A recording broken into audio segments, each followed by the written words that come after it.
All right, we're back. Hey there, lovely people. How's it going? Welcome to another episode of Tuesdays with Fatih.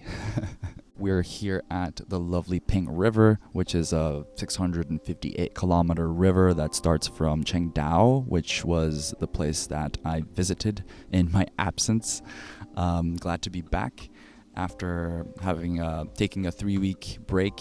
It felt very refreshing, but at the same time, I wanted to get back to it after 3 weeks and, sort of share what I've thought about in the past 3 weeks about life and whatnot.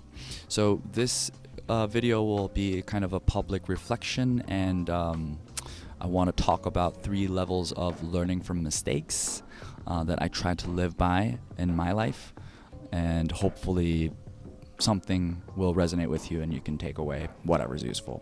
If not, you could just skip and watch some funny videos instead.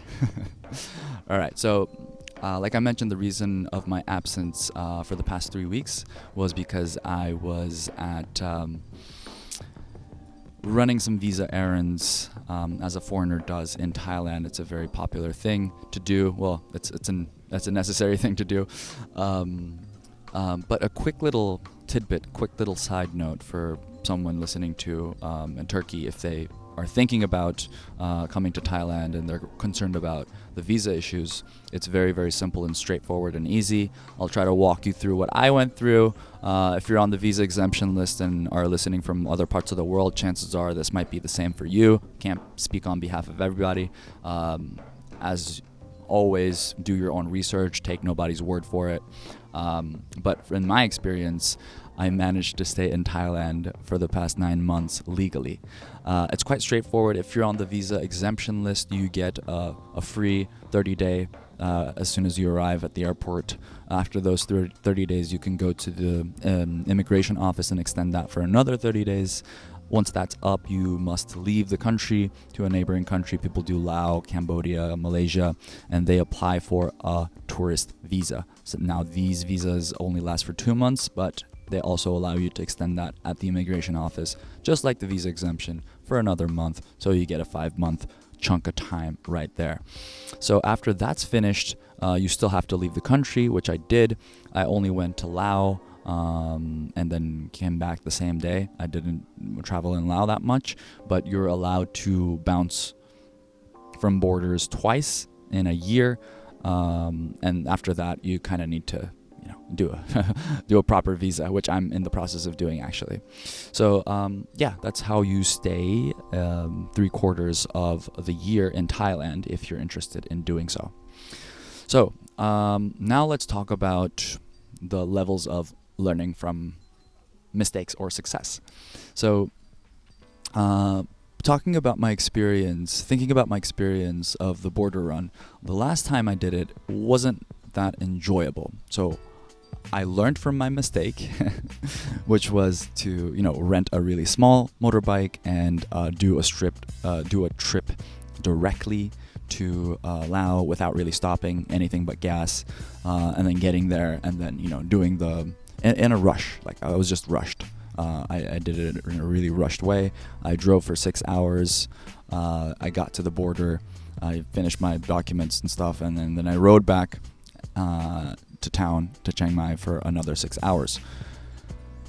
After sunset, the weather gets cold here. It's mountain weather, and the wind, if you're going with 70, 80 kilometers per hour, you're going to feel it. So, needless to say, I was very tired and I caught a cold immediately after I got home. But I was basking in the glory of having completed this mission. Never done a border bounce before. Did it all by myself. I was happy. Hurrah. The first border run experience wasn't pretty. So I wanted to learn from this mistake. I was thinking, how can I learn from this mistake? I have to do the border run again. And my friend told me that there was a festival going on in the north part of town, which is Qingdao. It's an hour and a half ride away from here. The date of the festival coincided with the time that I need to get out of the country. So I thought to myself, maybe I'll plan a border cruise this time.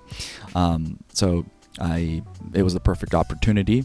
to plan a lovely trip. I rented a bigger motorbike. I got myself some camping gear and made a route for myself to stop in a few places like Chiang Rai, Chiang Dao, and some cute villages in between, just for fun, you know.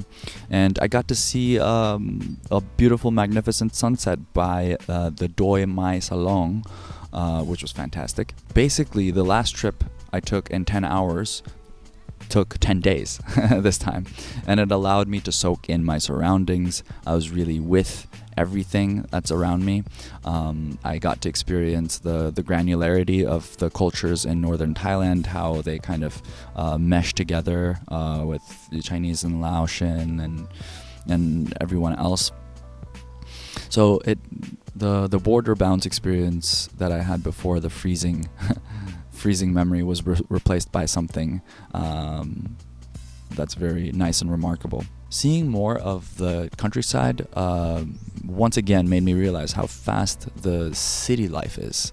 I think rush is a very common feeling in the city dweller's mind, and anyone that I speak to that spends a few days outside of the city in nature, camping, yada yada, they always say how much they miss nature and how they feel like it's slower, how they feel it's more natural, the rhythms are more in line with their body. And they appreciate the calmness and the serenity that comes from being in nature, basically. Well, it turns out that the time that we're so afraid of losing in the city is very abundant in the countryside and nature in general. So that being said, time doesn't stop just because you're in nature. If you have responsibilities and you're working and you're doing all the city life, you still have to fulfill all those duties. So what I learned was, if I do that, I will skip uploading some of my episodes. Although it's not the end of the world, missing once is an accident, but it can lead to missing twice, which is a start of a new habit. But as long as we see each stumble as an opportunity to grow, an opportunity for reflection, and a chance to recalibrate our approach to whatever it is that we're doing, we're good. And we can transform these mistakes into chances for growth. In this light, every misstep becomes a lesson, and every setback a stepping stone towards mastery. Embracing this philosophy of introspection and adaptation fosters resilience and fortitude. All right, level 2. This is the part where we kind of look into the world of wise people who observe and act rather than just be passive in life and then react to life. I wrote a few notes, so don't mind me looking at my notes while I speak. If you react, you would be subjectively responding based on an impulse that's taken from an emotional interpretation of whatever's going on in that moment.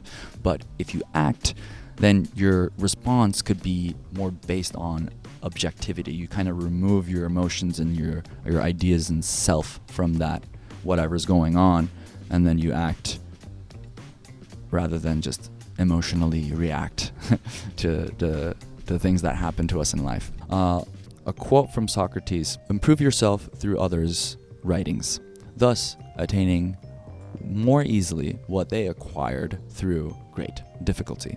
And I believe that this way of thinking is important because pain creates impact. The more we feel pain, the more important we will perceive the situation to be.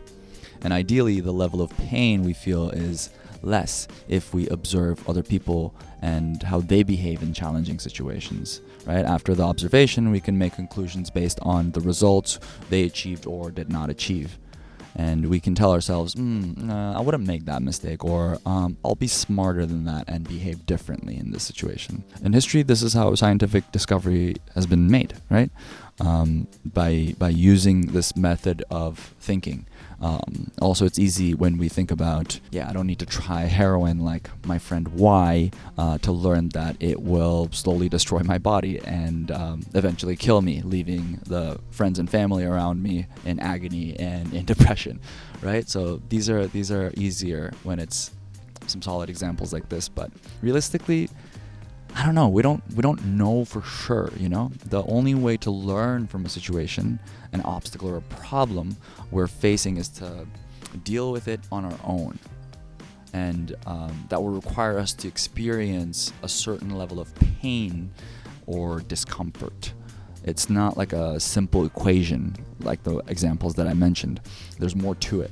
So our personality, our skill set, where we are in life, what age, current circumstances, level of maturity, our emotional resilience, mindset, the level of confidence you have, all these factors play into the outcome of how you will learn from other people's mistake. But the undeniable truth is that we will make mistakes in life. And history repeats itself because people don't learn from it. And we'll have countless obstacles that threaten or derail the progress that we want to make in life. And if we're deliberate and we're lucky, we'll possess strong observational and critical thinking skills to see what other people are doing and just learn from their skill and their behavior. Perfect. All right. So it's story time. It's a storyception. I'll share a story within a story. I'll share a little tidbit about how I changed my career after taking heed of my friend Lionel's advice. So I was teaching English as a university student, and as a result, I had a lot of people around me who were teaching English. And I went closer to my graduation year, I went on a vacation with some of these friends. And since I was thinking of doing some postgraduate studies, I wanted to ask my friends and see if they would do anything different. What do they have any regrets from doing their postgraduate studies? So when I was asking, my friend Lionel made this invaluable suggestion about how to take less of a theoretical and more of an applied approach in life. Having done so many theoretical modules and degrees didn't really help him become a better teacher, or didn't help him make more money. He told me that, you know, you could teach at the best schools, or you could go to countries that pay well, like Vietnam and China, and still make less than someone who's working in tech. Taking applied approach is much better than taking theoretical approach. So I took this very literally, and I applied to hundreds of jobs. And a couple months later, I got hired by a tech company in New York, and I made my salary was more than any teacher could ever imagine in Turkey. I started learning more about business and life than I could ever learn in a school. So it's a good idea to follow closely the decisions and actions of people who are skilled at what they do, because the learning opportunity is greater than just looking at someone with a silly or obvious mistake. All right, so let's tie this all together from the last level of learning from mistakes, which is to learn from other people's success. That's right. This time we replace the failure with success, right? So I think learning from other people's achievements is the best way to accelerate your own growth. And some people have already achieved the goals that you set for yourself. So why don't you learn from them, right? So it's nice to be cautious and learn from other people's mistakes, but where the growth actually happens is, okay, I want to do this in life. I want to run 1,000 kilometers. I want to run a marathon. I want to, swim an ocean. I don't know what people set crazy goals for themselves. So whatever you want to do, just look at someone. Chances are someone's already tried it or already achieved it. So look at that person and see what you could do to change in your behavior to make yourself the kind of person who would be likely to achieve that goal. Here's a quote from Jim Rohn. Success is neither magical nor mysterious. Success is the natural consequences of consistently applying basic fundamentals. Success has already been solved. I think it may seem hard to realize, but all you got to do is copy the patterns of the people who have succeeded what you want to do. Acknowledging this truth is the first step towards unlocking the potential of growth by learning from the triumphs of others. Their achievements are like roadmaps to us. and guiding us through the labyrinth of aspirations. In climbing, this is called beta. So someone who's already climbed the same wall or the same route that you want to climb, you can ask them and they can tell you where the holds are, where the crimps are, where the underclings, where you have to put your feet, and how you find your balance, where you can rest. So they can help you study the patterns and strategies that they've already used. And by adopting this sort of thinking in our life, each success story turns into a testament of the power of perseverance, strategy, and discipline. Success leaves a trail, one that is waiting to be followed by those willing to learn from the victories of others. And embracing this kind of thinking and philosophy accelerates our own journey, but also instills in us the confidence and clarity that's needed to pursue our own ambitions with purpose and conviction. Thank you so much, and I'll see you next Tuesday.